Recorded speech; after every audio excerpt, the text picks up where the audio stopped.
I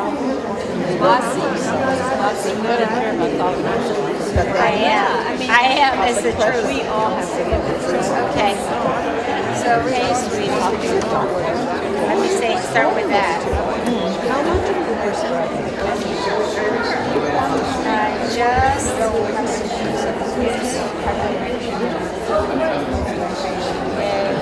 At the time that I organized the program, Move On advised that we end after about 2 hours, and we're pretty much on target to do that. I've asked the facilitators to come up and just give us an idea of the discussion within their groups. One of them has already compiled the contacts of the members of the group so that they can be in further communication in the future. In addition to that, there is another piece of paper making its way. If you haven't yet provided your contact, I have some contact information by means of the Move On site, but I don't know how long I'll have access to that. These things on the internet are sometimes like mirages. They disappear on you.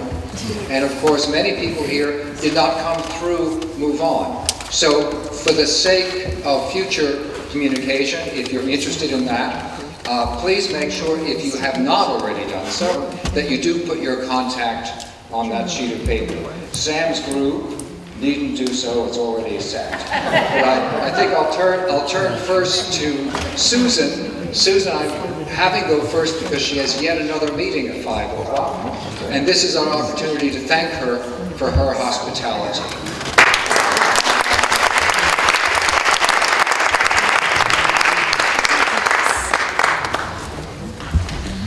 I had the privilege of leading the sanctuary environment and housing discussion. And so we saw the threats and opportunities affecting sanctuary environment and housing in several ways, but and we got into a lot of discussion, but some of them are that we felt that there was a lack of one-on-one interaction in the community, that there was a general lack of community, and that was related to a sense of powerlessness, terror, and confusion that sort of permeated the culture. Some specific threats that we found were people with low income, discrimination, the mentally ill, racism, and the problems with Section 8 housing, which actually came up quite a good deal. The collective strengths of our group, individual influence. We thought that doing things that would bring people together, cultivating a culture of empathy and overcoming external differences, and also a compelling point that seemed to be really persuasive in our group was that we kept noticing that we were a largely white, largely well-educated group of people.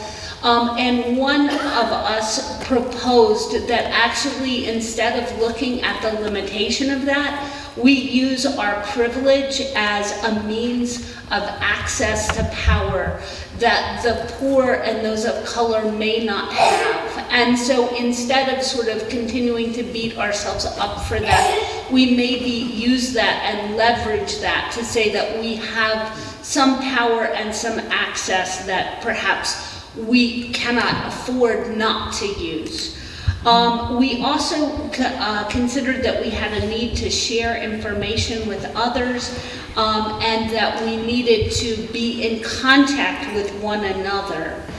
The strengths we realized in specific actions, those came up in a variety of ways. One was that we wanted people to lobby to increase the amount of Section 8 housing.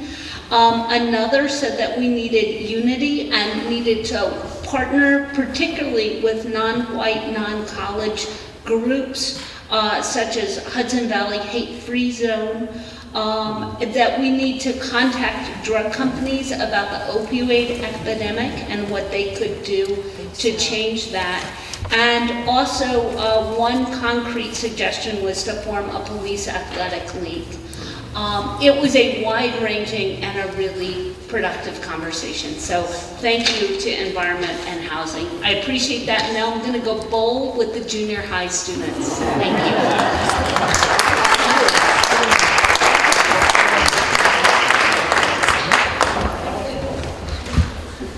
Deborah, would you like to go next? We also got our phone numbers. We'll rub it in. All right, we were the health group. We had a lot of hands going up in a large group. I think there was a lot of interaction. We're worried about the threats first, that the program's being taken away. We don't know what is coming next. We know that this lack of understanding or knowing what comes next leads to violence and a sense of fear. We're worried about the mentally ill in the area and the lack of care for them and their needs. We know that the repeal of the Affordable Care Act also affects how Medicaid will be serving people, Medicare, Planned Parenthood especially. We're aware that pets are vulnerable.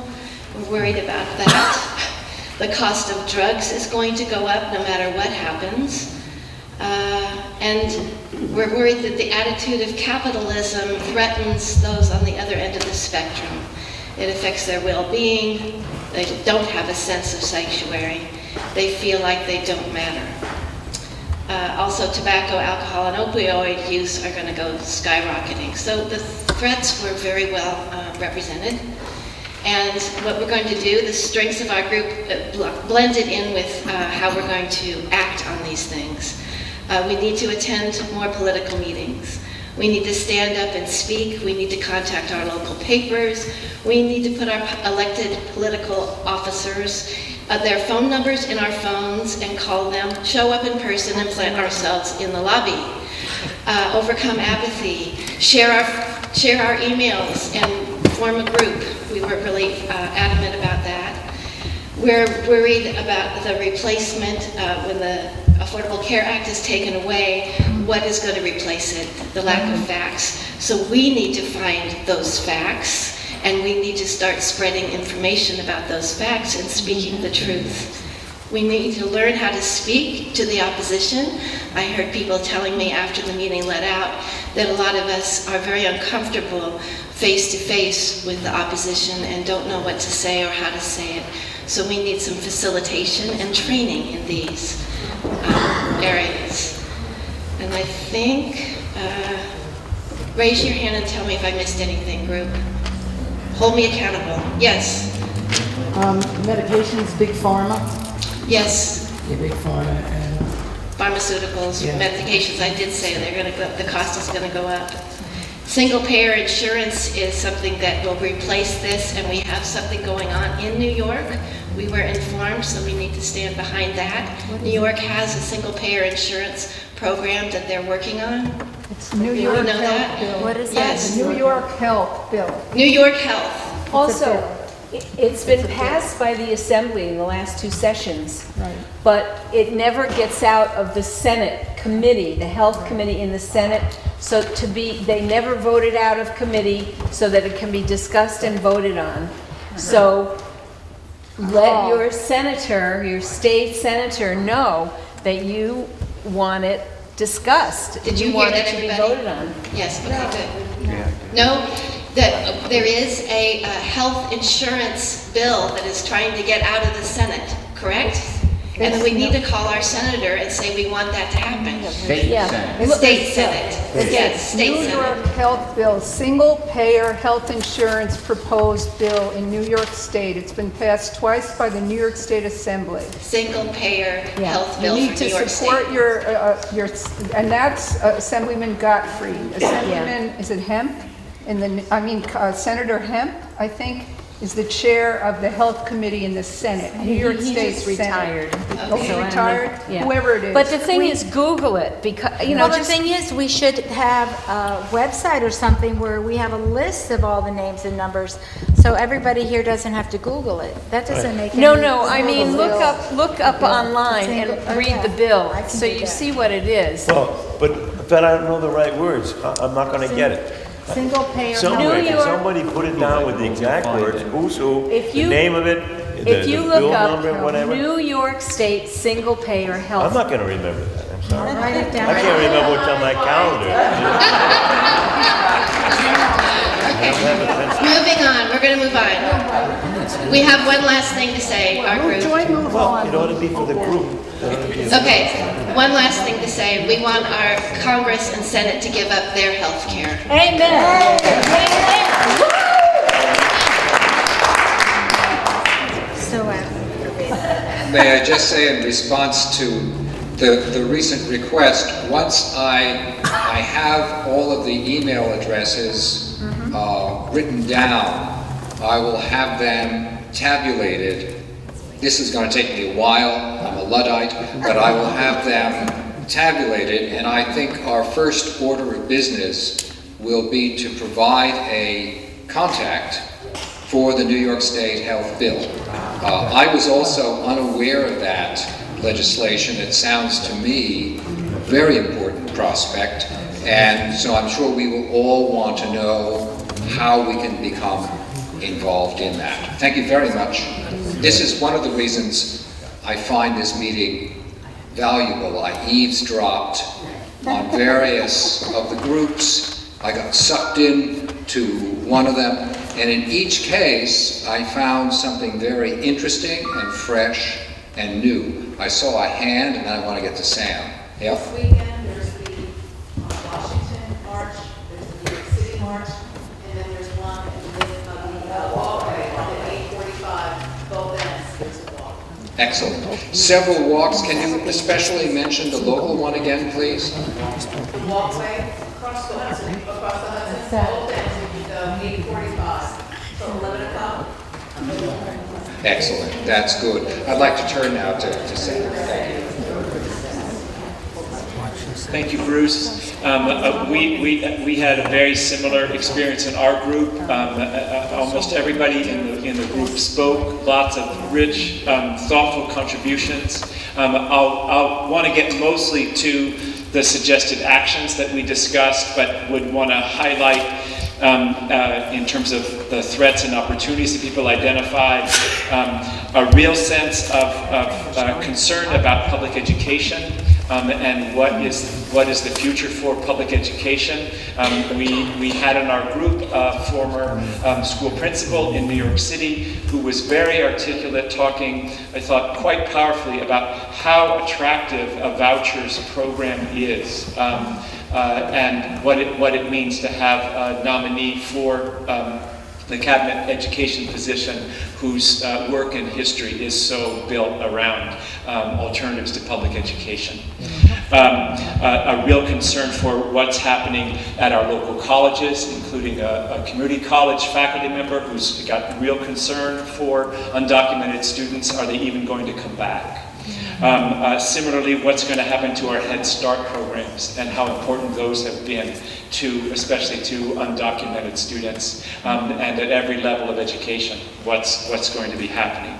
So passionate concern. It was quite powerful to see how many people in the room were educators, including retired educators, people who've given their work lives to public school education, and their passion now for building on what they've learned and sharing that with others and trying to find ways to connect.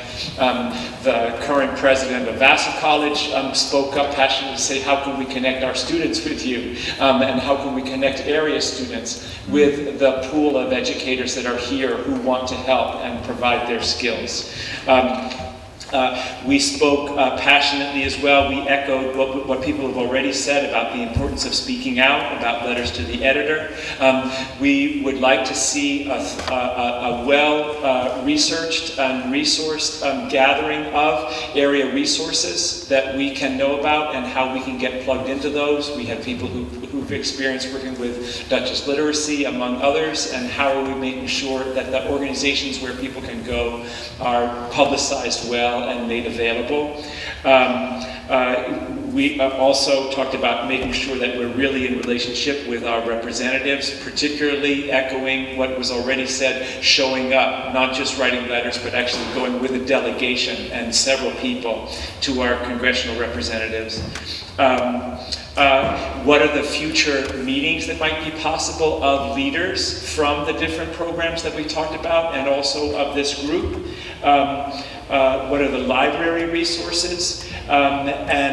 Then I would want to close with one of the first suggestions that we had, book groups, as one of the ways to address what people have talked about repeatedly around learning what it means to talk to each other across our differences and our disagreements, and knowing about programs in prisons and elsewhere where book groups have been used to do that quite effectively.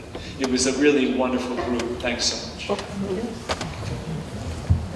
Susan, did you want to report from your group? The work group Sheila has offered to report for the work group. Please come on up.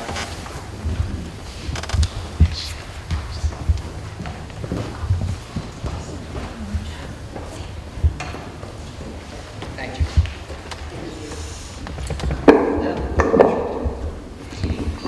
Work proved to be a very interesting area, but one which we never got past the first question.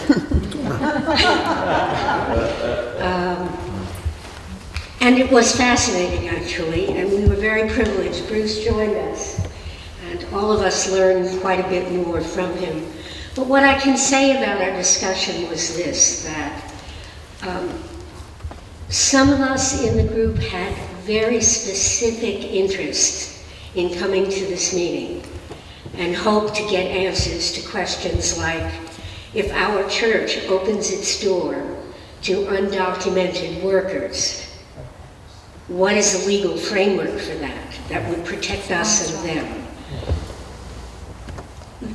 Some people define sanctuary in a narrow way, simply meaning that you protect a threatened group because they are undocumented, they are refugees, they're dreamers, whatever. Others of us were talking more broadly about the meaning of work and personhood. So I think the discussion was very interesting. We did identify threats. One threat is the exploitation of workers at all levels of our society, and particularly women, under a federal administration that goes into office misogynistically, xenophobically, et cetera, and scapegoating everybody, apparently. And just the larger question of what work means to us all. Would unionization be something that would be important going forward? The unions have declined terribly, and so they're, well, that's an editorial comment on my part. But there isn't pushback against corporations, against government, even though they're often accused of being a very expensive and powerful lobby, which isn't true at all. At any rate, it was I think very good that we came together, and the differences that we saw in our small group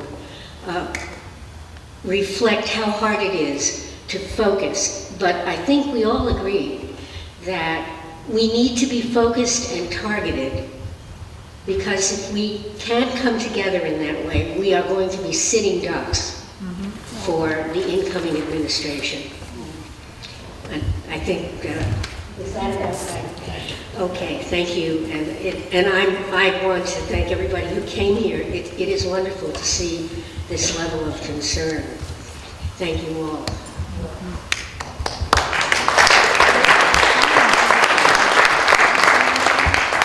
Thank you, Sheila, for that fine report. There was a very targeted concern that emerged out of the work group, which makes me ask the question, without wishing to put anyone on the spot, is there a lawyer in the House? Yes, there is. We have one.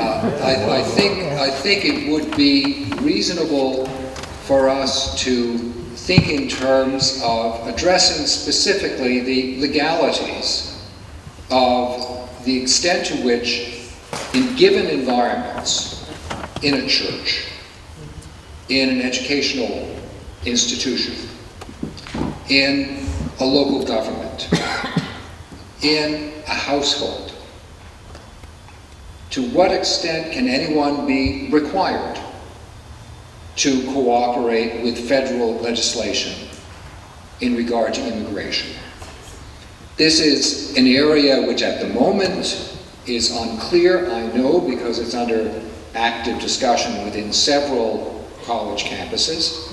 And I think it's likely to become a little more obscure over time as federal policies change, either as a result of legislation or as a result of executive orders. In addition to that, there is another level of complication, namely that once there is a change of administrations, then there is a possibility of the hierarchy within the federal government acting in ways different from what had been the case earlier.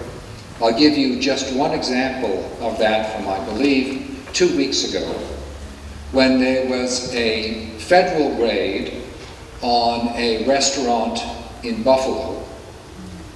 The alleged reason for the raid was that they wished to bring the employer to account for the employer's action of employing people who were not documented.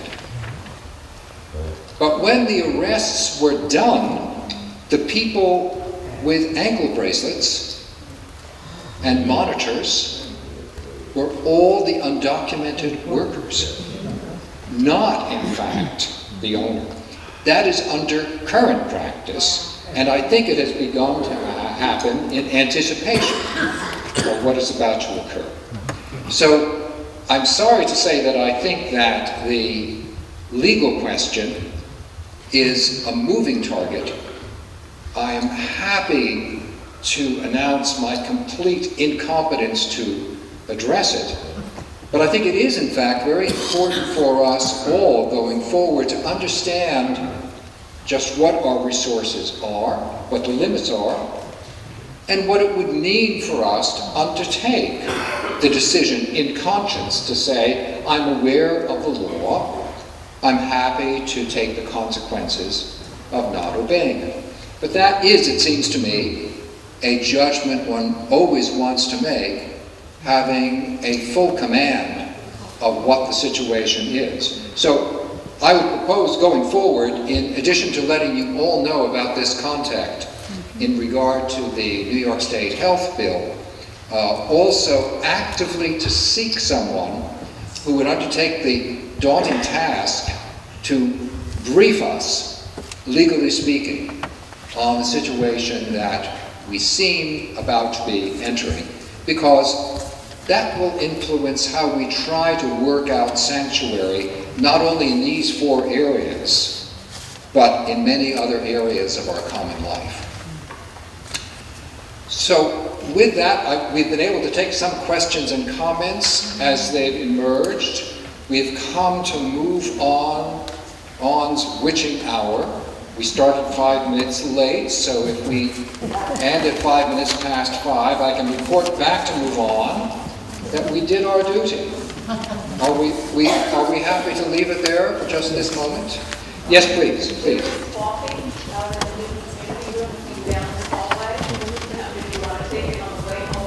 Bless you. There is coffee in the community. And tea. All is well. Yes, please. Is there a sign-up sheet for our emails? Yeah, there was a sign-up sheet, I believe, making its way. Yes, Sheila has it just there. Thank you. So please do sign up. That will become our point of reference going forward. So thank you for that. And thank you all very much for coming.